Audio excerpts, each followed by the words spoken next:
Do you know where the houses in Bikini Bottom came from?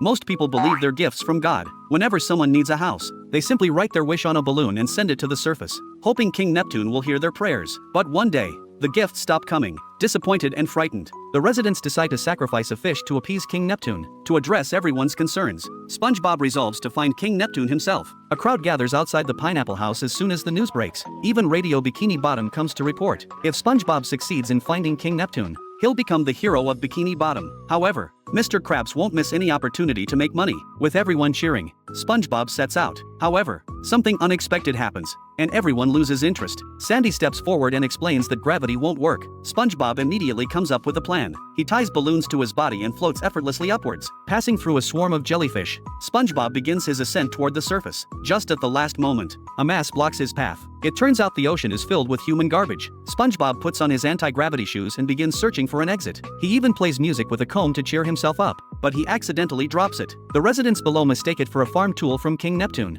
SpongeBob continues his search for King Neptune. An old man with a trident suddenly appears and starts throwing trash at SpongeBob. But SpongeBob doesn't back down and throws trash at the old man as well. However, all the discarded trash falls into Bikini Bottom. Seeing the falling trash, the residents think King Neptune is blessing them again. At this point, SpongeBob realizes that this so-called Neptune is actually a guy named Jenkins. It turns out that a year ago, on Jenkins' birthday, his friends gave him a bunch of balloons, which accidentally sent him to the surface of the sea. To get Jenkins back to the bottom of the ocean, SpongeBob plans to build a ladder out of trash. The residents below haven't received any gifts, and believing they've angered King Neptune, they plan to sacrifice one of them. Just then, a ladder descended from the sky, leading to the surface. Everyone thought it was King Neptune inviting them up, so they began to climb. SpongeBob also used the ladder to reach the surface, becoming the first sponge to do so. But suddenly, the ladder began to sway. The residents mistook Jenkins for King Neptune, and everyone desperately climbed toward him. Just as everyone celebrated finding King Neptune, SpongeBob explained the whole story. Unexpectedly, everyone treated him like a hero.